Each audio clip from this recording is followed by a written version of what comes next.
वो कौन था जिसने कहा था बेटा हैंड प्रैक्टिस कर लो कुछ नहीं होता, जब शादी होगी देखा जाएगा। वो कौन था जिसने कहा था एहतलाम होना तो नॉर्मल चीज़ है, जब हद से बढ़ेगा तो देखा जाएगा। वो कौन था जिसने कहा था गंदी वीडियोस देखने से कुछ नहीं होता, जब कुछ होगा तो देखा जाएगा।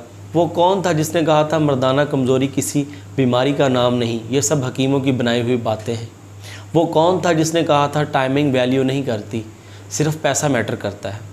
वो कौन था जिसने कहा था थोम की एक पोथी खाने से सारी रात टाइमिंग लगाई जा सकती है। वो कौन था जिसने कहा था हकीम की दवाई से सब कुछ ठीक हो जाता है, ख़ुद की आदत और करतूत को कभी ना बदलना। ये वही तजर्बाकार दोस्त था जो ख़ुद तो तबाह हो चुका था और चाहता था कि आप भी तबाह हो जाएं। वो कहता था कि मुझे तजर्बा है, आप अपनी लाइफ को एंजॉय करें, कुछ नहीं होता। हमें पता उस वक़्त चलता है, परेशानी उस वक़्त होती है जब घर वाले शादी की बात करते हैं। आज के इस खूबसूरत दौर में हर शख्स अपनी अज़दवाजी ज़िंदगी में तवील लम्हात का ख्वाहिशमंद है। वो चाहता है कि वो अपने पार्टनर को सेटिस्फाइड करे, ज़्यादा से ज़्यादा टाइम अपने पार्टनर के साथ इंटीमेट हो, लेकिन वो ऐसा नहीं कर पाता। इसकी क्या वजह है? इन तमाम मसाइल का हल कैसे मुमकिन हो सकता है?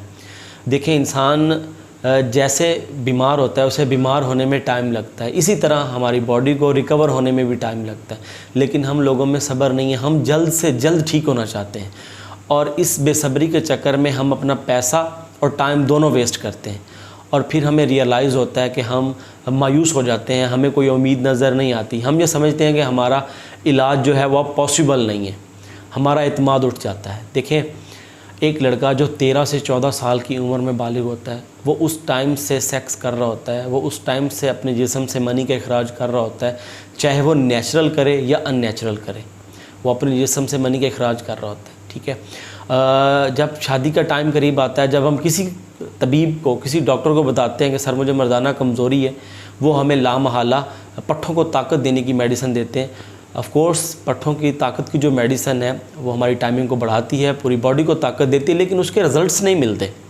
उसके दो तरह के रिज़ल्ट्स हमें मिलते हैं, या तो फिर वो वक्ती तौर पे काम करती है, जब तक आप मेडिसिन यूज़ करते रहते हैं रिज़ल्ट मिलता रहता है, जैसे आप मेडिसिन छोड़ते हैं रिज़ल्ट ख़त्म हो जाता है, या फिर आपको रिज़ल्ट मिलता ही नहीं है, बजाय फ़ायदे के मज़ीद नुकसान होता है। तो इसकी क्या वजह है?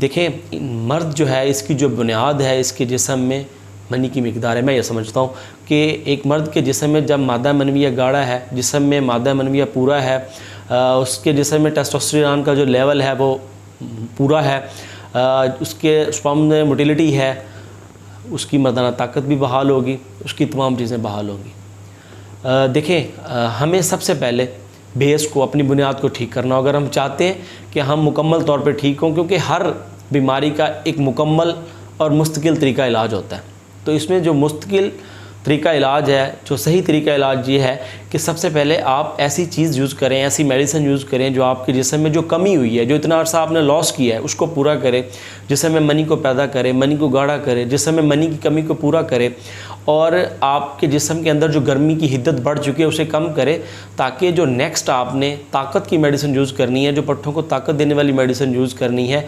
जिस्म को वो ऑब्ज़र्व करने के लिए तैयार करे, रेडी कर सके। जब आपके जिस्म में पहले ही गर्मी होगी, ऊपर से आप डायरेक्टली गर्म मेडिसिन खाएंगे, कभी भी फ़ायदा नहीं होगा। तो सबसे पहले ऐसी मेडिसिन यूज़ करनी होगी जो आपकी बॉडी के टेम्परेचर को इतदाल पे लेके आए, जिस्म से गर्मी को ख़त्म करे, जिस्म में मनी को पैदा करे, मनी को गाढ़ा करे, आपकी जो बुनियाद है, जो बेस है उसको ठीक करे। सेकंड स्टेप फिर वो मेडिसिन यूज़ करना होगा जो आपके पट्ठों को ताकत दे, जो पूरी बॉडी में खून की जो रवानी है उसको बेहतर करे, जो आपके पूरे जिस्म को ताकत दे। उससे आपकी टाइम इम्प्रूव होगा, आपकी जो शहावत है वो इम्प्रूव होगी, आपकी स्टैंडिंग इम्प्रूव होगी, आपकी पूरी जिस्म में एक एनर्जी की लहर आएगी। और उसके बाद वो मेडिसिन, वो ऑयल यूज़ करना है जो बचपन में आपने गलतकारियाँ की हैं, जो अननेचुरल सेक्स किया है, जिसकी वजह से आपके जो पीनस की वेन्स हैं उसमें बहाव कम है, उसमें शावर ठीक से नहीं आती, उसमें ढीलापन है, उसको ठीक करे। वो ऑयल का जब आप मसाज करेंगे स्टेप बाय स्टेप तीसरे नंबर पे आके, तो उससे आपकी जो वेन्स हैं वो खुलेंगी। अगर उसका साइज़ कम है वो भी इम्प्रूव होगा, अगर उसमें थिकनेस कम है वो भी इम्प्रूव होगी और अल्हम्दुलिल्लाह आप एक बेहतरीन ज़िंदगी ज़िंदगी गुजार सकेंगे। अगर आप हमसे मेडिसिन लेना चाहते हैं, हमसे मशवरा करना चाहते हैं, हमारा जो तरीका इलाज है वो ये है कि हम सबसे पहले ऐसी मेडिसिन देते हैं जो जिस समय मनी को पैदा करती है, मनी को गाढ़ा करती है, जिस समय मनी की कमी को पूरा करती है, आपके ड्रॉप्स को रोकती है, कतरों को रोकती है, आपकी जो जिस समय मनी है उसकी जो क्वांटिटी जितनी होनी चाहिए वहाँ पे लेके आती है, स्पर्म्स को पैदा करती है। हम 1 महीने का ये ट्रीटमेंट देते हैं। 1 महीने के बाद हम सेकंड ट्रीटमेंट देते हैं जिसमें 2 मेडिसिन हम देते हैं, जिसमें एक कैप्सूल्स होते हैं जो पट्ठों को ताकत देते हैं, जो आपके टाइम को बढ़ाते हैं, जो पूरी बॉडी को ताकत देते हैं, और साथ में हम मसाज के लिए ऑयल देते हैं जो आपकी पीनस की उज़्व खास की वेंस को खोलता है, रगों में खून के बहाव को बेहतर करता है, जिससे आपकी जो वीकनेसेस होती हैं, जो मास्टरबेशन की वजह से आपकी वीकनेसेस होती हैं, जो वेंस में खून का बहाव कम होता है उसको बेहतर करता है। इस तरह हम ये 3 मेडिसिन का एक मुकम्मल जो है वो कोर्स प्रोवाइड करते हैं। अगर आप हमसे मेडिसिन लेना चाहते हैं, नीचे दिए गए नंबर पे आप हमसे रब्ता कर सकते हैं। हम आपको मुकम्मल गाइडलाइन, मुकम्मल एहतियात, मुकम्मल परहेज़ और आपका मुकम्मल डाइट प्लान बताएंगे और आपको बेहतरीन तरीके से आपकी जो प्रॉब्लम है उसको सुनेंगे और आपको उसका हल बताएंगे। उम्मीद करता हूँ आपको मेरी ये वीडियो, मेरी ये बातें अच्छी लगी होंगी। इसको ज़्यादा से ज़्यादा अपने दोस्तों में शेयर कीजिएगा ताकि ज़्यादा से ज़्यादा लोगों का फ़ायदा हो सके। चैनल को सब्सक्राइब कर लीजिएगा, वीडियो को लाइक कर दीजिएगा, कमेंट सेक्शन में अपनी राय का इज़हार लाजमी कीजिएगा ताकि हमें आपका फ़ीडबैक मिलता रहे। दुआ में याद रखिएगा। हर्बल फिजिशियन सैयद वसीम अब्बास को इजाज़त दीजिए। अल्लाह हाफिज़।